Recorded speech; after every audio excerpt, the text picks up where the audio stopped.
에베소서 5장 15절에서 17절 말씀입니다. 에베소서 5장 15절에서 17절 말씀, 신약 성경 315페이지 되겠습니다. 그런즉 너희가 어떻게 행할지를 자세히 주의하여 지혜 없는 자같이 하지 말고 오직 지혜 있는 자같이 하여 세월을 아끼라. 때가 악하니라. 그러므로 어리석은 자가 되지 말고 오직 주의 뜻이 무엇인가 이해하라. 아멘.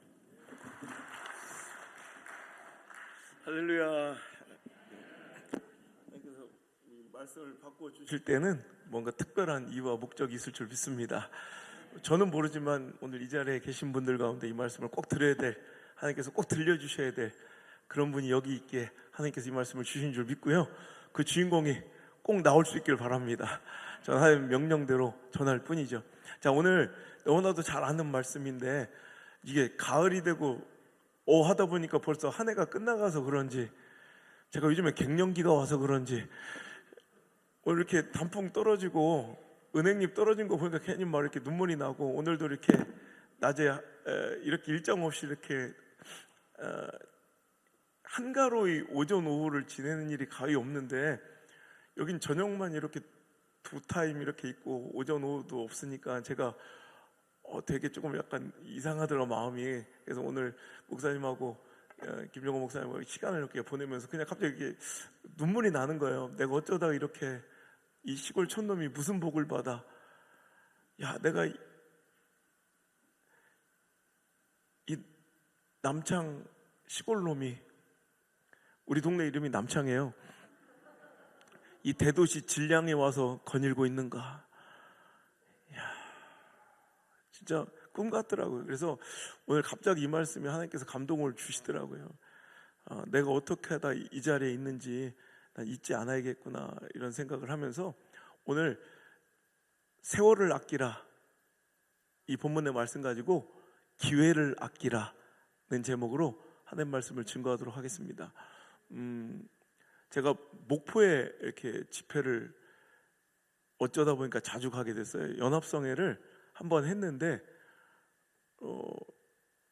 하여튼 역사상 최고 많이 모였대요. 그래서 바로 그 다음에 연속으로 또 앵콜 집회가 요청되어서 연합성회를 2번 인도하고 나서 계속 목포 쪽을 연이어서 뭐 몇십 번을 집회를 갔는데, 그러니까 옛날에는 목포 갈 일이 없잖아요. 그러다가 보니까 이제 그런데 가면 이렇게 주워 듣는 얘기들이 많아요.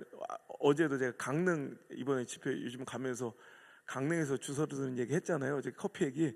그것처럼 목포에서 주워 들은 얘기 한번 해드릴게요. 목포에 갔더니 1975년도에 있었던 일이에요. 지금부터 48년 전이죠. 제가 태어난 해라 잘 알아요. 그래서 1975년에 목포시청에서 계약직으로, 이제 계약직 공무원으로 일하고 있는 정규직 공무원도 아니었대요. 한 청년에게 있었던 일이에요. 그가 신안 증도에 친척집에 휴가를 떠나서 이제 3일 동안 놀다가 돌아오게 됐는데, 지금이야 뭐 다리가 낮아서 증도가 이제 육지처럼 되어 있지만 당시에는 배를 타고 들어가야 되는 섬이었습니다. 그래서 3일 동안 이제 휴가를 즐기고 돌아오려 하는데 눈에 밟히는 게 있더라는 거예요. 그게 그 삼촌 집 마당에 묶여있는 개집 있죠. 개밥그릇. 그 개밥그릇이 그렇게 예뻐 보이더래요. 그래서 그 친척 아재한테 부탁을 했더랍니다. 제가 아저씨 저 개밥그릇이 너무 마음에 들어서 그러는데 저 나한테 팔으라고. 그랬더니 아저씨가 막 손살을 치면서, 아이 더럽게 그 개밥그릇을 무한다고 돈을 주고 살라고 그러냐. 지금 그게 이렇게 마음에 들면 난 2, 3년 써서 저 바꾸면 되니까 저런 거 저 바깥에 가보면 뭐 쎄였다고, 네 갖고 가 있으면 저 잘 깨끗이 씻어서 네 가져가라 그래, 공짜로. 그래서 돈 한 푼 안 내고요, 그 개밥그릇을 깨끗이 씻어서 혹시 깨질까 싶어가지고 신문지에 돌돌 말아가지고 이렇게 작은 통통배를 타고 이렇게 나왔답니다. 그래서 자기 집 거실에다가 이렇게 진열장에다가 두고 이제 한참을 이제 지냈대요. 근데 집에 놀러 온 친구 한 명이 골동품에 조예가 깊은 사람이 하나 있는데, 암만 해도 저게 요상하다. 한번 감정을 받아봐라 그러더래요. 그래서 아이고 그럴 리 없, 저 개밥그릇이라고. 아이고 그냥 이뻐서 갖고 왔노라고 그랬더니 아니래. 저 아무래도 밑져야 본전 아니냐, 한번 내봐라. 그래서 그럼 속는셈 치고 서울에 감정을 이렇게 의뢰를 해서 경매에 내놨는데, 그게요 글쎄 10원도 안 주고 그냥 갖고 온 그 개밥그릇이 2억 8천에 팔렸어요. 돈 얘기해야지 그 관심을 가지니까. 하여튼 여긴 둘 중에 색소폰을 불든지 돈 얘기를 해주든지 할 때 둘 중에 하나를 해야 집중이 되니까. 여러분 지금도 2억 8천은 엄청 큰 돈이죠. 근데 이게 그냥 2억 8천이 아니라 48년 전, 거의 50년 전 2억 8천이 도대체 어느 정도의 크기인지 제가 잘 모르겠더라고요. 그래서 자료를 제가 한번 찾아봤어요. 신문 자료를. 그때 이제 돈의 가치가 어느 정도인지. 그랬더니 서울 강남에 33평짜리 신축 아파트가 1,300만 원이요. 그러니까 그 개밥그릇 하나 팔아서 강남에 33평짜리 아파트를 23채를 산 거예요. 당시에 일반 주택 있죠? 일반 그냥 마당에 있는 일반 주택은 500만 원, 600만 원 샀대요. 그러니까 아무것도 아닌 그 비정규직 계약직 공무원이, 그 어린 청년이 하루아침에 서울의 집을 60채 이상을 가지게 된 재벌이 됐대요. 자, 그러자마자 자기 인생을 송두리째 바꿔놓은 이 개밥그릇이 알고 보니까 아니야, 당나라 시대에 그 당나라로 가던 그 보물선이 신안 앞바다가 그게 백길이래요. 거기에서 태풍을 만나 침몰을 해가지고 그 바다 밑에 그냥 지금 수백 년 동안 지금 파묻혀 있는데, 그러니까 태풍이 불면 그 바다 밑바닥을 이렇게 긁어 올려서 태풍마다 이렇게 그 그릇이 떠밀려 왔었더라는 거예요. 수백 년째. 자, 이제 그 청년은 하루아침에 이제 완전히 이제 다른 사람이 돼가지고 가장 먼저 어디로 갔겠어요? 증도로 갔죠. 왜? 그 아저씨 말이 생각나. 야, 요 한 그릇 주워와서 내가 개밥그릇 하나 가져와서 인생이 역전됐는데, 그 아저씨 말로는 저런 거 저 바닷가에 쎄였다는 말을 들은 거예요. 그걸 기억하고 배 한 채를 아예 그냥 전세를 내가지고 그 증도로 가서 도착했더니 깜짝 놀랄 장면이, 자기 인생을 뒤집어는 역전시켜놓은 그 개밥그릇이 해안에 쌓여있대. 근데 하나도 온전한 놈이 없이 다 깨지고 박살나 있고요. 자기가 지금 보는 앞에서 애들이 그걸 깨고 놀더래. 알고 보니까 어떻게 막 그죠? 알고 보니까 그 신안 증도에는 미신이 있는 거예요. 바다에서 떠밀려온 물건에는 죽은 영혼, 귀신이 깃들어 있다 이렇게 믿었기에 함부로 바다에서 떠내려온 물건을 집안에 들이지 않았대요. 만약에 집안으로 바다에서 떠내려온 주스 물건을 갖고 오면 귀신이 따라 들어온다고 그래서, 그러니까 그들도 그거를 좀 탐났지만 아무도 그것을 집으로 들이지 않고 그냥 스트레스 해소하고 깨부시고 장난치는 그런 용도로만 사용했고, 그나마 효율적으로 합리적으로 그나마 가치 있게 사용한 게 뭐야? 개밥그릇. 인생을 역시 재벌을 만들어줄 수 있는 그 엄청난 보물을 그때 할아버지부터 계속 해년마다 떠밀려 왔는데도 그들은 그 기회를 잡지 못하고 다 그걸 산산조각 내버리고 깨트려버리거나 기껏해야 개밥을 담는 용도로만 그 보물을 사용하다가 소문이 퍼진 거예요. 야, 우리 동네에 맨날 떠밀려던 이 개밥그릇 때문에 그 저기 누구 집 조카가 완전히 재벌이 됐다더라. 소문이 증도에 싹 도니까 그 소문이 증도에만 돌았겠어요? 나라 전체에 돌았지. 국가에서 1976년 9월부터요 촉수 금지, 아무도 그 못 건들게 딱 금지 조치를 벌이고 무려 9년 동안을 바다 밑바닥을 샅샅이 훑어서 그 안에 감춰져 있던 모든 보물과 아직도 썩지 않은 채로 남겨져 있는 선체 일부를 건지고 이양했어요. 그래서 여러분 목포 놀러 가보시면 저 구석쟁이에 목포 국립자연 자연사 해양박물관이라는 게 있어요. 거기 가보면 그 선체 일부가 전시돼 있고 거기서 인양된 그 도자기들도 몇 점 전시가 돼 있어요. 혹시 목포 가실 일 있으면 낙지만 드시지 말고 그런 데도 한번 들려보시면 은혜나 인사이트가 있을 것 같아요. 저는 이거 보면서 막 다들 지금 자기 일도 아닌데 어머 어떻게 막 내일처럼 가슴이 찢어지고 아프죠. 그럼 혹시 여러분의 인생에는, 여러분의 가정에는 이런 황당하고 어처구니 없고 안타까운 일들이 혹시 벌어지고 있지는 않습니까? 뭐가 그럴 리 없습니다. 우리 집 개밥그릇은 플라스틱입니다, 스댕입니다, 뭐 이러지 말고 이제 개밥그릇 얘기는 그만하고요. 우리 인생에도 실제로는 어마어마하게 진귀한 보물인데 우리가 그 가치를 알아보지 못해서 다 산산조각 내어 깨워버리고, 혹은 말도 같지 않은 개밥을 담는 용도로만 사용되고 있는 하나님께서 우리에게 주신 너무나도 소중한 그런 보물들은 없느냐는 거예요. 여러분, 이렇게 한번 오늘 어제보다 더 겸손하게 모이셨는데, 저는 요즘에 그래도 이 연합해서 이렇게, 근데 하나 궁금한 게, 아까 청남 무슨 성교라고 했죠? 경청이 무슨 뜻이에요? 아, 청도. 난 청년은 아닌 것 같은데 청자를 붙여서 청도. 오케이.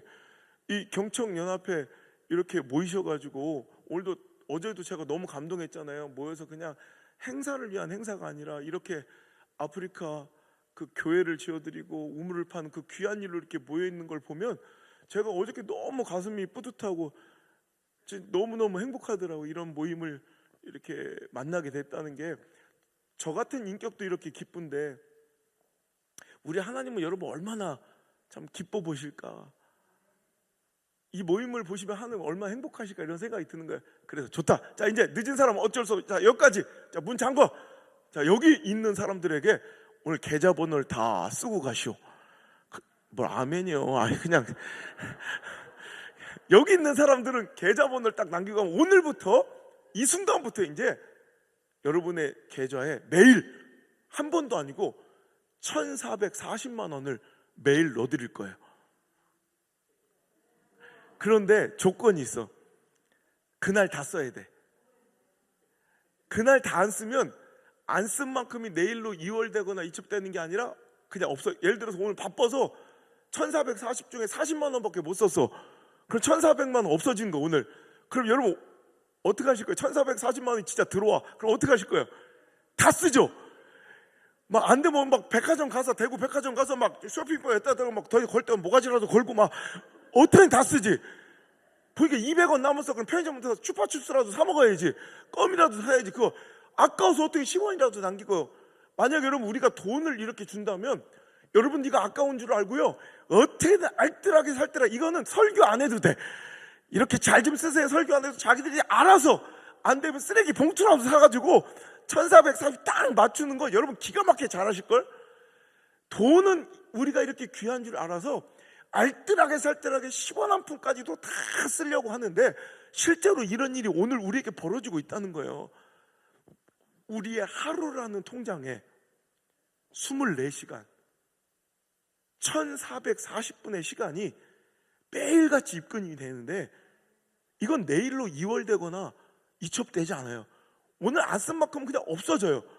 근데 우리는 시간이 금이다 라고 이야기는 하면서도 돈은 아까워서 알뜰살뜰하게 200원까지 나머지까지 다 쓸 수 있으면서도 시간은 너무 하찮게 넉넉고 산산조각 깨어내버리거나 하찮은 개밥 같은 것을 담는 용도로 우리의 시간을 사용하고 있지는 않은가.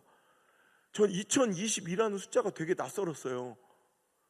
되게 느낌도 좋잖아. 뭔가 이렇게 땡 같고 이땡 막 이렇게 해서 내 인생에 다시는 이거보다 더 중첩되는 걸 만날 수 없을 거예요. 내가 2222년까지는 못 살 것 같으니까 내 인생에 만날 수 있는 가장 좋은 이런 숫자의 배열이었던 것 같아요. 그러니까 되게 기대도 많이 했는데, 근데 되게 2022라는 2022가 낯설었다가 이제 친숙할 만하니까 이제 다 끝났어. 여러분 한 해 365일 이제 이렇게 한 달 지나면 또 끝이에요. 안 올 것 같지만 우리 인생에도 곧 종착역이 온다는 것이죠. 시간의 귀함, 인생을 허투루 낭비하지 않아야 됐다는 것을 깨닫고 그 시간의 가치를 깨달을 때쯤이면 인생의 황혼역에 돼서야 그 시간의 귀중함과 인생 하루 한날의 소중함을 깨닫게 되더라는 거예요. 이 소중한 지혜를 젊었을 때부터, 청춘 때부터 알았더라면 우리 훨씬 더 보람 있고 가치 있게 살았을 것 같죠. 지금 거의 20년 동안 여론 조사를 해보면 20대 빼고 40대, 50대, 60대에서 지금 20년 동안 변치 않는 1위, 부동의 1위. 내가 다시 10대 시절로 돌아간다면, 그러니까 지금 가장 후회스러운 거 있죠. 그 3, 40, 50대, 60대 부동의 1위가 뭔지 알아요? 그때 공부를 좀 열심히 했더라면 이런 왼수 같은 인간 안 만났을 텐데 막 이러면서 그 후회를 부동의 1위로 20년간 모든 40대, 3, 40대, 50대, 60대가 다 그 후회한다는 거예요. 근데 정작 그때를 살고 있는 우리 청춘들은 그 귀중한 청춘이라는 이때의 소중함을 알지 못한 채 오늘도 너무 낭비하며 살다가 이제 또 내 꼴 날 걸 아니까 엄마 아빠는 막 들이다 잡는 거야, 애들을. 걔들은 그때 몰라요. 청춘의 때가, 젊은 때가 얼마나 소중하고 얼마나 귀중한지, 보석 같은, 보물 같은 이런 소중한 때인지 모르다가 그걸 알 때쯤 되면 지 엄마, 지 아빠 나이요. 그럼 또 지 아들, 딸 잡는 거예요. 이런 인생이 반복되는 거죠. 여러분, 오늘 한 해를 마무리해가는 이 시점에서 여러분이 모여 정말 의미 있고 가치 있는 일을 하려 하기에 하나님께서 이런 감동을 주신 것 같아요. 세월을 좀 아껴라. 내가 악하다. 어리석은 자처럼 살지 말고 하나님이 기뻐하신 일이 무엇인지를 좀 이해하고 분별하는 지혜가 있었으면 좋겠다라는 하나님의 말씀을 제가 대언했는데요. 여기서 세월을 아껴라.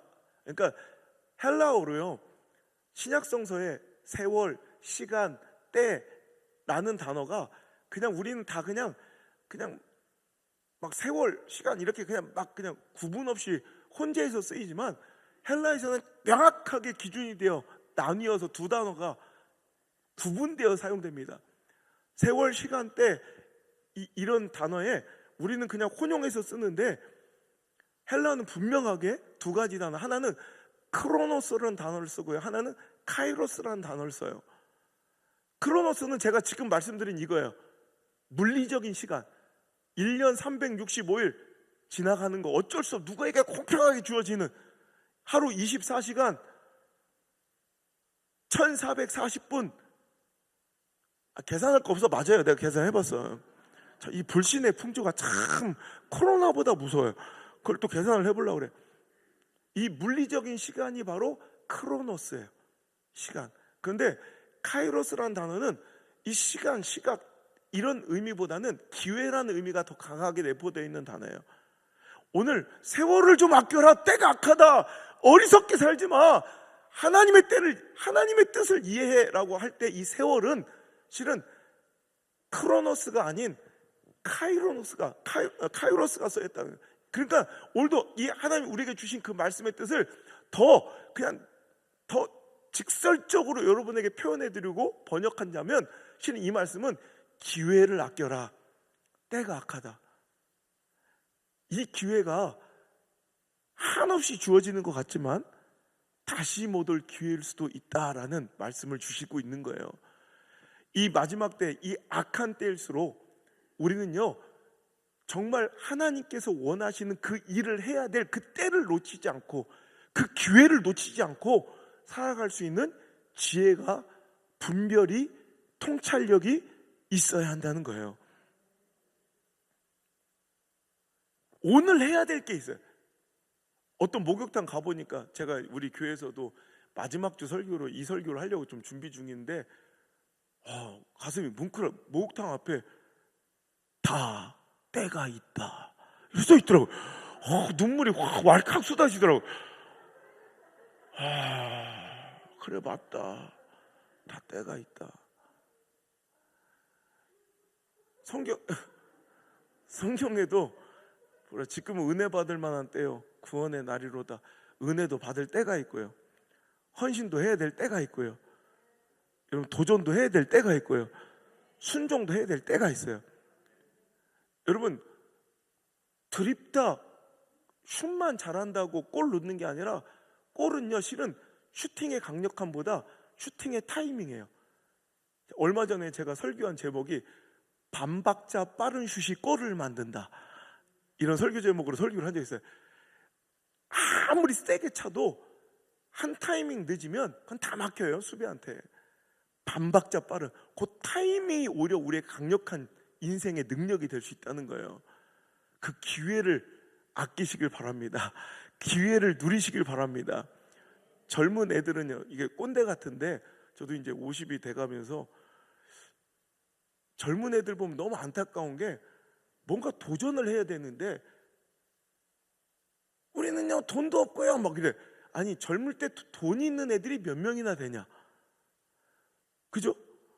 돈은 그렇잖아요. 그럼 3, 40대 이제 왕성하게 이제 경제활동을 할 때는 돈은 있는데 뭐가 없어요? 시간이 없더라고요. 맞아요. 그럼 이제 은퇴해가지고 60대 후반 70대 80대 되면 돈도 있고 시간은 있어. 그런데 뭐가 없어? 기력이 없어요. 기력이. 그러니까 맨날 없는 것 따지며 지가 누려야 될 것들을 못 누리고 살아가는 거예요. 젊을 때는 돈은 없고요, 조금 뭐 경험은 없어도 도전할 수 있는 힘과 열정, 패기가 있잖아요. 저는 고등학교 3학년 2학기 때부터 부모님께 10원도 안 받아요. 근데 유학 다 갔다 오고 이렇게 박사가 되고 이렇게 우리 대학교 최연소 총장, 부총장까지 되고, 여러분 진짜 도전하는 건 돈이 필요한 게 아니라 열정과 그 야성이 필요한 거죠. 근데 이제 부지런하게 경제활동 하실 때는 여러분 시간은 없지만 돈이라는 이런 경제력이 있을 때는 돈으로 헌신하면 사시면 돼요. 여러분 혹시 그러십니까 여러분? 그 돈으로 헌신하면 돼요.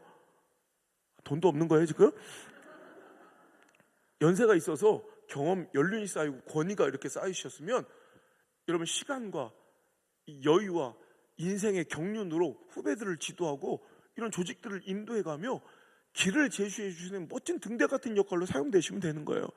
근데 우리는 자꾸 나에게 없는 거를 자꾸 흉내내다가 오늘 내가 해야 될 일을 놓치고 살아간다는 거예요. 여러분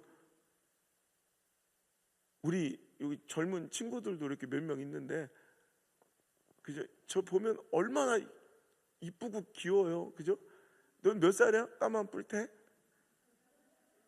너는 몇 살이야? 한 20살 됐나? 중학교 1학년? 저 나이 너무 탱탱해. 마스크로 가렸지만 자기들이 그 뒤에 있는 분들, 저 시커먼 분들 뒤에 흉내낼 수 없는 피부가 있죠. 저런 피부는 저 때만 누릴 수 있는 거예요. 자기들은 아무리 SK2를 쳐발라도 저렇게 안 돼요. 절대로 저렇게 안 돼요. 그러니까 자기들이 기능성 막 그 비싼 거를 막 떡칠을 하고 쳐바르는 이유는 뭐야? 쟤처럼 되고 싶어서. 이팔 청춘 막 저 꽃다운 16에서만 나오는 그 젊음의, 18에서만 나오는 그 젊음의 그 아름다움이 있어요. 그 엄마들은 지 딸처럼 되려고 SK2를 떡칠을 하고, 그런데 쟤들은 그때만 누릴 수 있는 저 피부를, 엄마는 저처럼 되려고 저렇게 노력하고 돈을 쓰는데 쟤들은 또 엄마처럼 되려고 화장을 떡칠해서 그걸 가리고 있어. 서로가 서로를, 어떤 때는 깜짝 놀랐어. 막 화장을 어디서 짓간에는 막 무슨 난 여기가 하얼빈인지 어디 연변이지 막 시뻘겋게 칠하고 와가지고 막 그게 이쁜 줄 알아.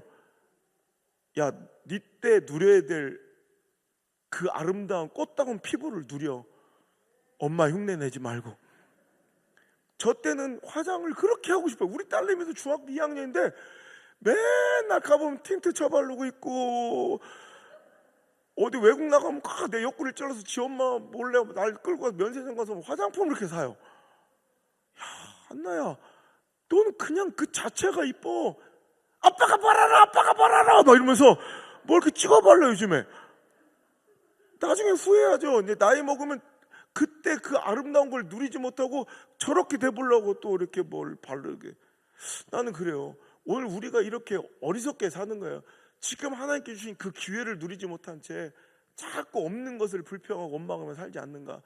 제가 그냥 오늘 제가 여기 이렇게 서 있게 된 이야기 하나 해드릴게요.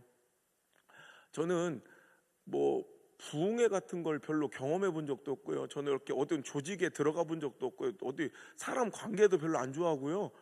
사람 만나는 걸 세상에서 제일 싫어하는 사람이에요. 그러니까 제가 어디 부흥회나 부흥사 조직이나 어떤 사람 관계나 이런 걸 통해서는 저는 이렇게 외부 집회 강사로 나올 수 있는 사람이 아니었다고. 저는 그냥 시골에 아무도 모르는 30대 초중반에 그냥 어린, 그냥 개척해서 뭐 한 그냥 그 시골 마을에 그래도 건강하게 교회 뭐 한 200여 명 이렇게 부흥시킨, 그때는 그 10여 년 전에 그 어린 목회자였어요. 저는 부흥회도 안 하고, 우리 아버지 목사님도 부흥회를 별로 안 좋아해요. 뭐 시끄럽고 막 이렇게 뭐 행사하고 이런 걸 별로 안 좋아해요. 저도 안 좋아해요. 그래서 그러니까 부흥회란 걸 경험도 안 해봤어요, 저는. 그러니까 저 어디 세미나 가서 배우고 막 이런 것도 별로 안 좋아하고 어디 돌아다니는 걸 싫어해서, 그러니까 우리 교인들이, 저는 교단에 회의도 한번 안 나가죠. 여기로 막 시찰회의도 안 나가고 노회도 안 나가고, 맨날 그 목사님 친구도 없냐, 맨날 방구석에 처박히고 안 나가니까 진짜 개척하고 6년, 7년, 8년을 한 번도 어디 나가본 적이 없어요. 그러니까 막 우리 중직자들이 저한테 막 100만 원, 150만 원 이렇게 용돈 챙겨주고, 목사 어디 좀 나갔다 오시라고 바람 좀 쐬요. 그 저는 운전도 잘 못해요. 지금이야 이제 수행비서 있으니까 운전도 해주시지만, 저 그때는 운전도 못하고 거기 갈 때 돈은 받았는데 또 안 나갈 수는 없잖아. 돈을 안 받긴 그렇고. 그 돈 받은 거 어디 가는 줄 알아요? 바로 10분 거리에 골프장 옆에 호텔이 있어요.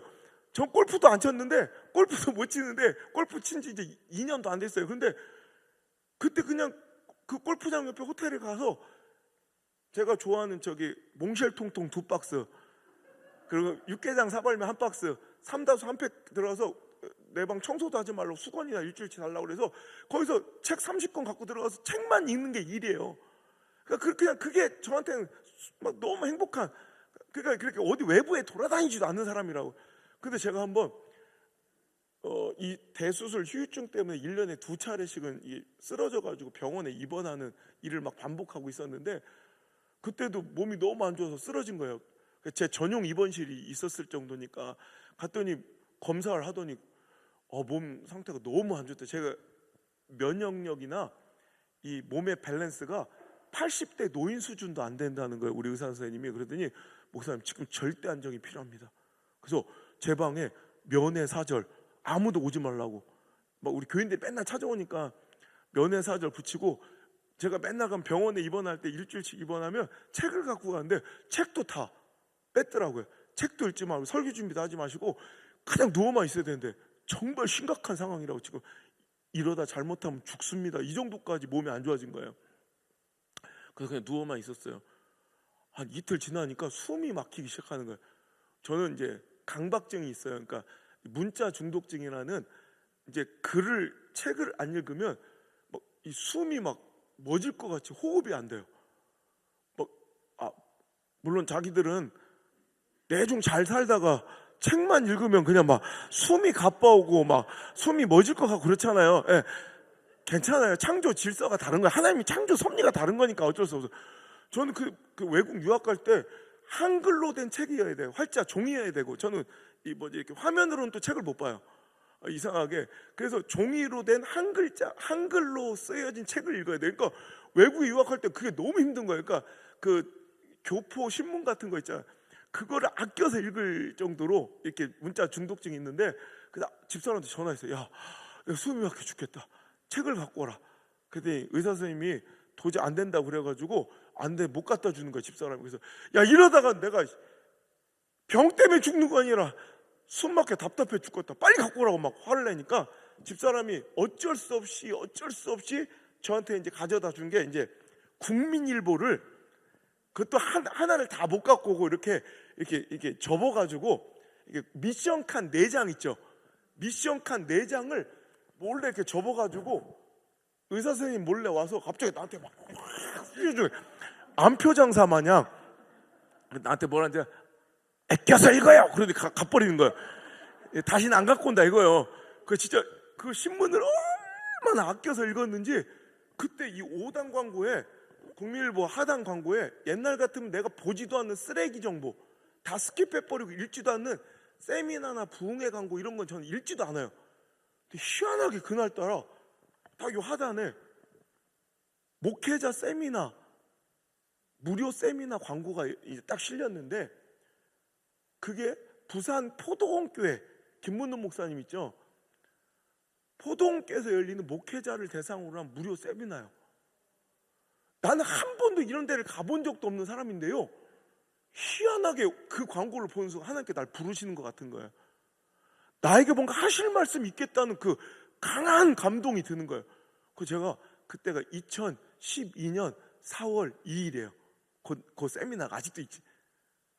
여러분, 이렇게 내 인생에 잊혀지지 않는 그런 날이 많아야 축복받은 사람이에요. 우리 잊을 수 없는 날이 있죠. 결혼기념일 그 잊으면 죽죠 그건. 지금 내일이 우리 집사람 생일이에요. 이름 죽어. 그래서 지금도 우리 수행에서 지금 케이크 사러 갔는데, 여러분, 잊을 수 없는 날이 있어요. 그날이 그래. 2012년 4월 2일. 그래서 의사 선생님한테 부탁을 했어. 내가 4월 2일 날 내가 세미나를 좀 가야 된다고, 좀 보내달라고, 퇴원 아니 뭐 외출. 화를 내시면서, 당신 지금 몸 상태가 어떤데 내가 그렇게 몇 번 얘기했냐고, 왜 이렇게 말을 안 듣냐고. 지금 그 정도로 몸이 안 좋아. 의사 선생님이 그렇게 걱정하실 만큼 이거 얼마나 화를 내시고 반대하시는지. 그래서 알겠습니다, 이제 못 가는 걸로 이제 했어요. 그날 아침 4월 2일 날 새벽이 됐네. 아침에 일어났는데 가슴이 막 팔딱팔딱 뛰어. 심장이, 내가 오늘 이걸 그냥 지나치면 뭔가 하나님께 내게 주실 지금 이 모습이죠. 그 시골교회, 그 시골의 그 무명의 안호성 목사로 그냥 지내버릴 그 상황에서 인생을 완전 뒤집어 놓을 개밥그릇 같은 그 엄청난 축복이 뭔가 지나가고 있는 게 느껴지는데, 내가 이걸 확인하지 않으면, 오늘 내가 이걸 붙잡지 않으면 평생을 후회하며 살겠다. 그때 생각난, 제가 이번에 쓴 책에도 쓰여있지만 오프라 윈프리가 쓴 책 중에 이런 글귀가 있어요. 어느 날 네가 고민할 때가 있을 거야. 일어나서 춤출까? 아니면 그대로 앉아 있을까? 근데 네가 머뭇거리며 그 자리에 앉아 있는 거, 난 아직 춤추러 나가려고 결정하지 않았어요, 선택하지 않고 지금 고민 중이에요 라고 너는 착각하지만, 실은 네가 그 자리에 앉아 머뭇거리고 있는 것도 네 선택이야. 후회할 수 있는. 만약 너 인생에 그런 때가 오거든, 나는 네가 일어나 춤췄으면 좋겠어. 그런 글귀가 있어요. 그 책이 갑자기 생각나는 거. 그래, 내가 오늘 여기서 머뭇거리고 있는 거, 머리는 어찌 이렇게 많이 빠진 거예요? 아이고, 참 인생이 이제 갱년기가 오는 거예요 요즘에.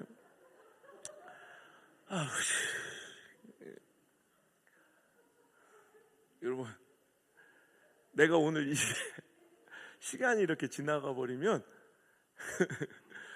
이걸 확인하지도 못한 채 뭔지도 모르고 지나갈 것 같다. 확인해야겠다. 그래서 그날 의사 선생님한테 아무리 얘기해도 뭐 안 받아들일 게 뻔하니까 내 손으로 링거를 뽑았어요. 그리고 병원을 도망쳐 나왔어요. 옷을 갈아입고 그 새벽에 포도원교회로 지금은 길이 뚫려서 지금 50분이면 가는데, 그때는 1시간만 걸렸어요.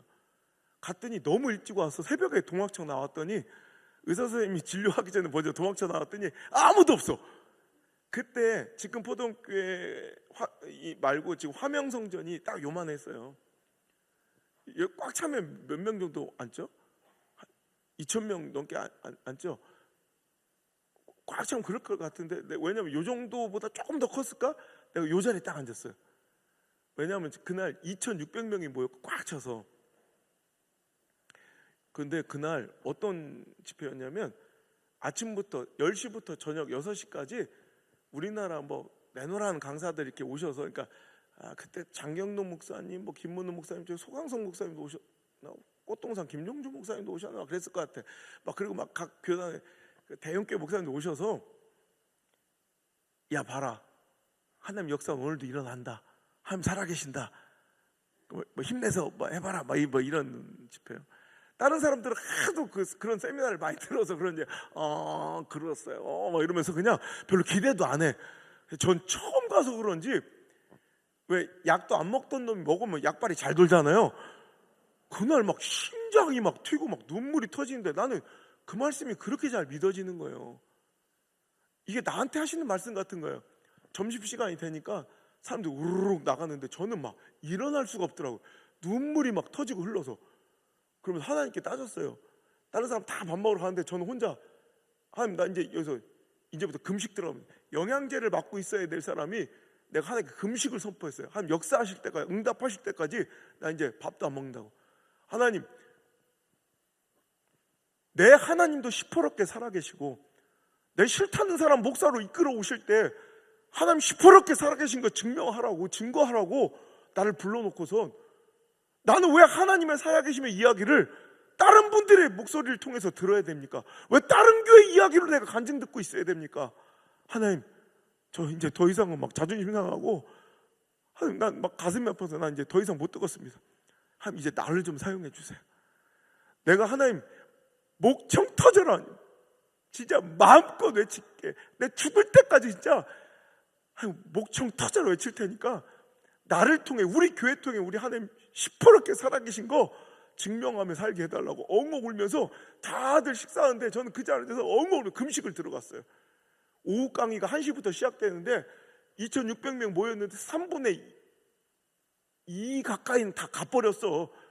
밥 먹고. 원래 목회자 세미나가 다 그래요. 은혜 받으러 왔다가 밥만 먹고 가지요. 거의 대부분 그래요. 밥 먹고 나면 목사님도 절반 없어져. 난 1시부터 그 자리에 앉아가지고 그 1시부터 6시까지는 누가 왔는지 기억도 안 나. 뭐 계속 울고만 있었어요. 끝났네? 막 심장은 불타오르는데, 사람은 이 시간 또 지나쳐버리면 또 그냥 아무렇지도 않게 일상으로 평범하로 돌아갈 거 뻔히 아니까 이날을 내가, 이 기회를 놓치기 싫은 거야. 그래서 내가 용기를 내서요, 한 번도 안 해봤던, 저는 앞에서는 막 이렇게 막 미친놈처럼 막 그래도 실제 제 성격은 극소심한 트리플 A형이라 누구한테 뭐 부탁도 못하고 막 그런 거 잘 못해. 그런데 그날 제가 용기를 내서 이날을 뭔가 기억하고 싶은 거예요. 기념하고 싶은 거예요. 그래서 김문우 목사님이 계시길래 내가 가서 저 목사님, 30대 중반에 제가 청바지 입고, 저 원래 항상 가디건 입고 막 이렇게 항상, 이게 20대부터 똑같이 이제 교복 같아요 항상. 그래서 그렇게 가시니까 지금도 그런데 그때는 얼마나 대학생 같이 젊었겠어요. 뭘 이렇게 재수없게 웃어요. 그래요.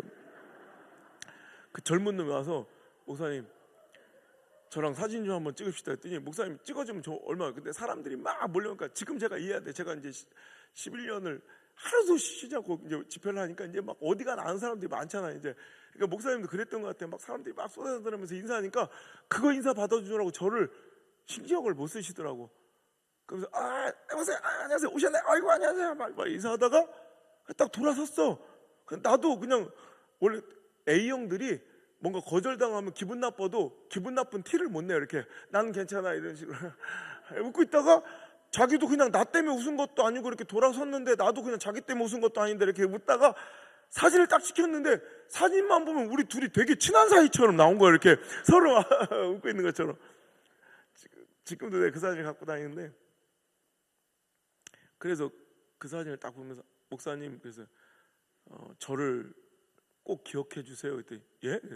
저는 저 울산에 온양이라는 시골마을, 남창이라는 시골마을에 온양 순복음교회를 30살에 혼자 개척해서 지금까지 심호하고 있는 안송 목사라고 합니다. 내가 지금은 시골의 무명의 담임 목사지만 오늘 저를 꼭 기억해 주십시오. 앞으로 목사님이 저를 다시 만나는 날은 내가 밑에서 당신의 설교를 듣는 사람이 아니라 당신이 서 있는 그 강대상에서 나도 같이 우리 하나님 살아계신 걸 간증하는 그런 설교자로 저를 만나게 될 것입니다. 그랬더니 이 시대에 이렇게 열정 있고 도전적인 젊은 목회자가 다 있다니 놀라워라 뭐 이랬을 것 같아요. 뭐야 이 새끼 뭐 또라이야 뭐야 이씨. 그리고 가버리더라고 그냥. 그래서 기다렸어요. 사람들이 다 없어지고 부목회자들 한 대여섯 명을 이렇게 데리고 이렇게 나오시더라고. 그래서 내가 목사님 또 불렀더니 이제 그때부터 날 무서워해. 왜 집회 다니다 보면 별의별 또라이가 다 있어요. 그 이상한 놈들이 많거든요. 그러니까 제가 이렇게 집착하니까 이제 무서워하시더라고. 나를 경계하더라고. 그 목사님 아직도 안 가셨어요? 이래. 그 목사님 제가 시계를 지금 몇 시입니까? 했더니 6시 35분이네요. 그래. 이 시간도 기억하십시오. 그래서 제가 수첩에다가 2012년 4월 2일 PM 6시 35 딱 해가지고 사인을 탁 해서 이게 오늘 저를 만난 날입니다. 앞으로 한 달만 기다리십시오. 내가 우리 하나님 시퍼렇게 살아계신 거 증명하며 목사님 서신 강대상에 내가 서나 안 서나 보라고. 그랬더니 옆에 있던 부목사가 팍 미치는 껄뻔 꺼져 이 새끼 막 저리 안 가 막 부목사가 날 미친놈 취급을 하더라고. 제가 지금 포도원교회 9년째 집회가요. 9년째. 지금 그 부목사를 만나면 내가 에이씨 그때 여기서 막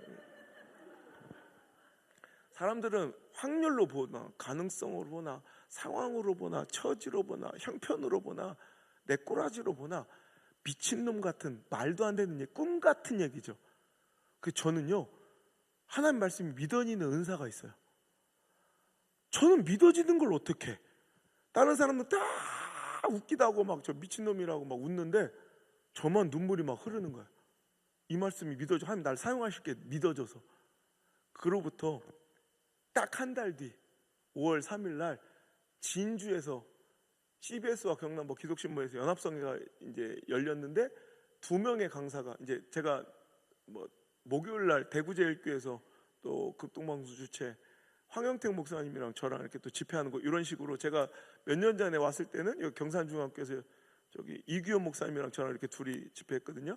그런 식으로 2명이 연합성회를 인도하게 됐는데 한 명의 강사는 김문노 목사님이고 또 다른 한 명의 강사는 바로 제가 된 거예요. 한 달 만에 진짜로.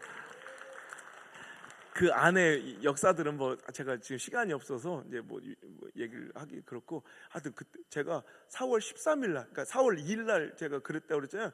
4월 12일 날 장경동 목사님 측에서 전화가 왔어요. 야, 뭐 소문 들었는데 한번 자기가 동두천의 신광교회라는 교회에서 집회하는데 목사님 설교 이렇게 1시간 하기 전에 오프닝 무대처럼 15분만 와서 설교를 하래. 내가 15분 설교하러 이틀 금식하고 동두천까지 올라가서 15분 만에 그 1,500명이 다 울음바다를 만들었어요. 그때부터 제가 장경동 목사님 기자들 앞에서 저거 대단한 놈이 나타났다고. 그래서 그날부터 제가 지금까지 하루도 안 빼놓고 집회를 해요. 막 그렇게 됐네. 하여튼 5월 3일 날 저는 딱 이제 김문호 목사님이 제가 먼저 1시간 그 다음 1시간 둘이 이렇게 그래서 강사로 여기 앉아있는 이 자리 이번엔 그래서 제가 목사님 제가 누군지 아세요? 그랬더니 김 목사님 픽 고개를 돌. 왜냐하면 제가 막 떠서 그때 하루도 안 빠지고 제가 언론에 매일 나왔어요. 매일 4월 달부터 5월 달까지 하루도 안 빼놓고 나왔어요. 매일 국민일보하고 막 극동방송 매일 나왔어요. 매일. 그러니까 제가 막 뜨기 시작한 건 아는데 김문우 목사님 생각에는 저놈이 이제 좀 뜬다고 나 이렇게 유명해졌는데 나 알아요? 이렇게 물어보는 줄 알고 건방지게 생각해서 고개를 펴. 혹시 한 달 전에 청바지 입고 어떤 젊은 목사가 나를 꼭 기억하라고 한 달 뒤에는 내가 똑같은 강대상에서 하나님 살아계신 거 증거하겠다는 얘기 기억나십니까? 갑자기 네가 그걸 어떻게 알아? 이런 눈빛으로 목사님 그게 바로 접니다. 에? 이래. 그리고 오늘이 딱 한 달 된 날이고 제가 약속 지켰습니다. 그날 저에게 은혜 끼쳐주셔서 감사합니다. 제가 약속 지켰습니다. 우리도 김 목사님 손을 보더니 할렐루야! 이러더니 갑자기 뛰쳐올라와서 막 눈물. 내가 이 시대의 진정한 또라이를 만났습니다. 난 미친놈인 줄 알았더니 나는 큰 또라이, 우리 안 목사님은 작은 또라이. 큰 또라이, 작은 또라이가 부산, 울산을 이끌어 갑시다. 이렇게 돼서 하여튼 제가 그게 그 다음 5월 13일 날부터 거기 집회, 첫 집회 가서 지금 9년 동안 연속해서 집회를 했는데, 하여튼 그런 거예요. 그날 제가 오늘 말씀드리고 싶은 건, 그때 제가 나중에 이제 김 목사님하고 친해져서 들어보니까 그날 그 무료 세미나 2,600명 초청하는데 예산이 한 7, 8천만 원 들었대요. 그 강사들 이렇게 모시고 막 식사 대접하고 막 이거 하는데, 나는 그날을 멍석 깔아줬다고 생각해. 멍석. 우리 멍석 깔아주면 춤을 못 춘다 막 이런 얘기 있잖아요. 누구든지 와서 하나님의 역사에 춤춰보라고 그 큰 돈 들여서 멍석 기회를 깔아준 거야. 그때 2,500명이 모였는데 600명이 다 그냥 그 멍석을, 그 기회의 멍석을, 하나님의 역사의 멍석을 다 그냥 밟고 지나간 거예요. 그냥 아무 의미 없이. 그때 모였던 2,600명이 2012년 4월 2일을 기억하는 사람이 있을까요? 내가 볼 때 한 명도 없어요. 저밖에. 왜? 그날 그에게는 의미 있는 날이 아니니까. 근데 그 2,600명이 아무런 의미 없이 밟고 지나가 그냥 한 번의 행사, 지금 기억도 못할 그 자리를 기억하는 사람 한 명 있어요. 저 안호성만 거기서 그 멍석에서 춤춘 거예요. 하나님 역사에 마음껏 춤추고 오늘에 이르게 된 거예요. 할렐루야. 오늘도 우리 목사님이 집회 요청하시는데 제가 내년 일정도 받을 수가 없을 정도로 지금 일정이 많아서 한 4, 5년이 밀려 있었으니까 지금 코로나 때문에 제가 좀 정리를 해서 그렇지, 진짜 마음껏 책 쓰고 마음껏 방송하고 마음껏 집회하고, 우리 한국교회에서 지금 저만큼 이렇게 일정 있고 글 쓰고 방송하는 사람이 없어요. 그러니까 장경록 목사님, 김문호 목사님이 이건 피셜이니까 이제 자기들 계보리로 한국에서 가장 바쁜 목사님을 인정하실 정도로, 보세요. 아무것도 아닌데 제가 노력하고 막 애쓴 게 아니라 누가 보기엔 개밥그릇 같은 그날의 그 기회를 저는 잡은 거예요. 누린 거예요. 오늘 몇 명 안 보일 것 같아서 제가 이 말씀을 전할 수도 있어요. 여러분, 저는 절대 그 이후로 숫자의 우상에 빠지지 않아요. 여기 5명 모 있어도 괜찮아요. 2명 모 있어도 괜찮아요. 저는 그날도 똑같이, 오늘 지금 금식하고 왔는데 저는 금식하고 말씀해요. 왜? 거기서 한 명이 뒤집어지고 불 받으면 돼요. 그럼 2,500명 모인 거나 마찬가지예요. 2명이 불타오르고 4명의 심장이 펄떡펄떡 뛰어서 하나님의 부르심에 응답하면 돼요. 그럼 5,000명 모인 거나 마찬가지예요. 그래서 4명이 심장이 끌어올리면 10,000명 집회나 마찬가지예요. 오늘 하나님께서 여러분에게, 저는 잘 모르지만 뭔가 당신을 쓰겠다, 주가 쓰겠다, 쓰시겠다 하라. 주님께서 당신을 쓰신대요. 여러분 교회를 쓰신대요. 여러분의 물질을 좀 쓰시겠대요. 하나님 역사에. 그 기회는 아무나 잡을 수 있는 게 아니에요. 여러분, 아무 때나 하면 되는 게 아니에요. 다 때가 있어요. 제가 지금도 다 말씀드리지 못하지만 그때마다 왜 장경영 목사 연락이 오고 제가 왜 이렇게, 그때마다 하나님께 저는 딱 하나님 주신 감동에 순응해서 하나님께 한 번도 그 감사와 헌신을 놓쳐본 적이 없어요. 그때 너무 감사해요. 나 같은 게 갑자기 하루아침에 신데렐라처럼 등극해서요, 진짜 어마어마하게, 전 밑바닥부터 뭐 어떤 부흥사 조직해서 밑바닥에서 뭐 따까리 하다 뭐 이런 게 아니라 시작부터 전 한 도시의 연합성을 인도하면 시작했어요. 이게 너무 감사한 거예요. 그래서 하나님께 뭐 드렸는지 알아요? 전 천열매 의식이 있어요. 무조건 지금도 천열매를 드려요. 어떤 특별하고 의미 있고 가치 있는 순간에는, 우리 너 현진이 맞아? 내 제자예요. 쟤도 우리 제자들은 무조건 천열매. 너 천열매 많이 드렸지? 제 장학금 따서 천열매 드리고 첫 번째 아르바이트에서 천열매 드리고 제 직장 들어 천열매 100% 드려요. 우리 제자들은 100% 다 그래요. 제 신앙이 그래요. 제가 하나님께 영향력 주셨을 때 이 영향력의 11조를 드리고 싶어서 해외 집회를 안 나갔어요. 막 알려지고 영향력 있으면 막 외국 집회 나가고 싶거든요. 제가 100교회를 작은 교회 무료로 자비랑 집회 100교회 섬길 때까지, 100교회 집회와 600교회 세미나 할 때까지, 하루 1일 세미나 600개 교회 할 때까지 제가 해외 집회를 안 나가고 하나님께 그거 드리고, 또 작은 교회 일으키고 세운데 전도 동력 세미나에 6천만 원을 제가 헌신하고, 또 작은 교회 고3짜리 아이들 얼마 전에 35가정 제가 1억 5천 이상을 제가 등록금 대드리고, 얼마 전에는 또 제가 집회하고 외국에서 집회하고 들어오는데 막 나 같은 걸 이런 걸 써주신 하나님이 너무 감동해서 이번에 학교 세워가지고 돈도 없었는데 3천만 원 대출해서 하나님께 헌신했어요. 얼마 전 일이에요. 저는 하나님께서 주신 감동의 기회, 그 축복의, 이거는 헌신의 기회이기도 하지만 실은 하나님께서 뭔가 내 마음을 감동하시는 건 아무에게 주신 게 아니라 하나님께서 내 걸 짜내시는 탐관오리가 아니라 그걸 통해 하나님께 내게 뭔가 부어주시려고 주시는 감동이에요. 전 그 감동을 한 번도 그냥 지나쳐 본 적이 없어요. 오늘 여러분, 다 때가 있다. 나중에 아무리 하려고 해도 지금 하나님께 드린 것 그 이상이 될 수가 없다는 거예요. 가장 좋은 건 지금 하나님 원하실 때 그때 드리는 거예요. 오늘도 여러분, 우리 경청 귀한 우리 남성교회 연합회가 하나님의 감동과 부르심에 응답해서 우물을 팔아가고 교회를 세웁니다. 그 옛날 그 명문대생, 그 의사, 여러분 그 교수, 그 귀한 학벌 좋은 가문의 그 귀한 그 귀재들이 원시인들과 다름없었던 이 조선 땅에 와서 복음을 전할 때 그 감동과 부르심처럼 여러분도 그 땅을 밟게 될 것입니다. 그때 여러분이 발바닥으로 밟는 모든 땅이 하나님의 징용과 영토로 확장될지며, 그걸 통해서 여러분의 가정과 자녀와 자손은 신앙의 명문가를 이룰 것입니다. 스티브 잡스와 여러분 워즈니악이 세운 애플이라는 회사 아시죠? 지금 시가총액이 얼마인지 알아요? 작년 기준으로 3,000조예요. 안 놀랄 줄 알았어요. 자기들은 3,000조가 뭔지도 모르니까. 우리나라 삼성 해봤자 300조 되나? 그죠? 3,000조. 엄청난 거예요.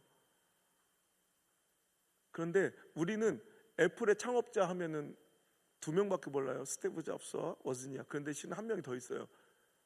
그때 공동 창업자 중에 원래는 스티브 잡스와 워즈니악이 맞는 게 맞는데 그들은 불같은 성격이에요.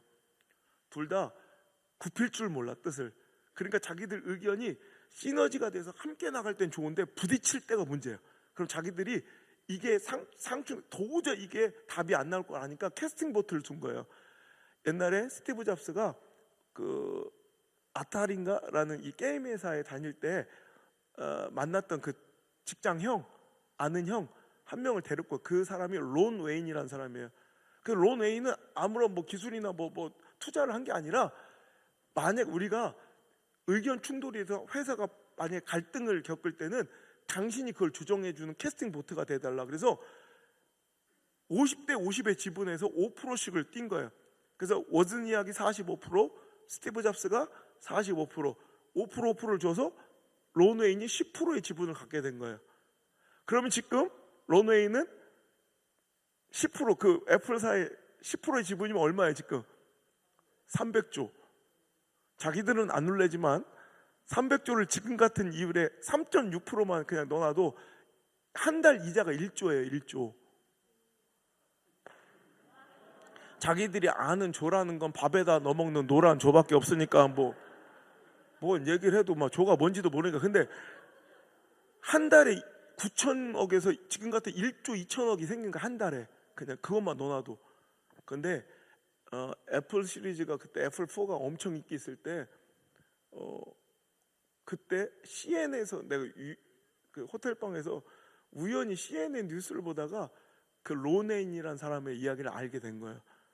난 몰랐거든. 난 워즈니악 스티브 잡스만 알았는데 론 웨인이 글쎄 그 10%의 지분을 그 회사에 들어간 지 11일 만인가 팔아버렸대. 다 $100에. 오늘 안타까운 거 막 개밥그릇 또 안타까워 죽겠고. 론 웨인 그 이유를 인터뷰했더니 뭐냐, 야근이 너무 힘들었대. 짜증나게 너무. 너무 두 사람 열정이 많아서 자기가 너무 힘들었대. 그래서 팔아버리고 $100에 팔아버리고 끝낸 거예요. 그거 갖고 있으면 자손 10,000대가 그냥 사는데, 그죠? 지금 뭐 하고 사는지 알아요? 이 옛날 그 주화 뭐 코인 이런 거 팔고 골동품 팔고 정부에서 나오는 연금 26만 원, 30만 원 정도의 연금 받아서 사는 이렇게 폐지준이로 노인네로 살아요. 자기가 나중에 애플이 막 승승장구해서 막 자기가 막 가슴 쪽 우라통이 터져서 자기도 사업을 해보고 엄청나게 노력했대요. 옛날에 야근하는 건 아무것도 아닐 정도 자기가 사업을 할 때는 막 몇 날 며칠을 밤을 새며 집에도 못 들어가고 자기가 애플사에서 일할 때보다 100만 배 열심히 일했는데도 거지가 된 거예요. 할 때 했으면 돼요. 할 때 일만 하면 될 걸 나중에 1000을 해도 안 될 때, 오늘 10만 하면 될 걸 나중에 10,000을 해도 안 될 때가 있어요. 오늘이 그때일 수도 있어요. 오늘 감동이 오는 대로 오늘도 하나님께 헌신하시고 순종하셔서 하나님의 시퍼렇게 살아계신 이야기는 책에서만 나온 얘기가 아니라 여러분 오늘 이 순간에도 안송 목사에게 역사하신 하나님이 여러분에게 역사하시고 이곳에 역사하고 계세요. 그 놀라운 하나님을 만나시기를 주의 이름으로 축복합니다. 저는 내일 아침에 또 새벽에 일정 있고 우리 집사람 탄신일이라 지금 얼른 가서 깜짝 파티를 해줘야 돼서 제가 말씀 마치고 그냥 바로 갈 테니까 여러분 다음에 또 만날 때는 여러분들의 이야기를 들려주세요. 우리 하나님 시퍼렇게 살아계신 여러분의 가정, 여러분 자녀들의 잘된 이야기가 이제 경청 지역에 하나님의 시퍼렇게 살아계신 이야기의 간증으로 정말 전설처럼 흘러가는 신앙의 명문가가 오늘 몇 명 안 모였지만 여기서 탄생하기를 주 예수 그리스도 그 소망의 능력의 이름으로 간절히 축원합니다. 할렐루야. 기도하겠습니다. 하나님 크신 은혜 감사합니다. 하나님의 뜻과 계획이 있어 오늘 이 시간을, 이 말씀을, 이 모임을, 이 만남을 예비하시고 명령하셨는 줄 믿습니다. 하나님 아버지의 뜻이 하늘에서 이루어진 것 같이 그 뜻이 오늘 이 시간에 이루어지게 하여 주옵소서. 안송 목사에게 2012년 4월 2일이 잊을 수 없는 눈물 나는 가슴 터지는 날인 것처럼 오늘도 누군가에게 2022년 11월 7일은 잊을 수 없는 감격의 날이 되게 하여 주옵소서.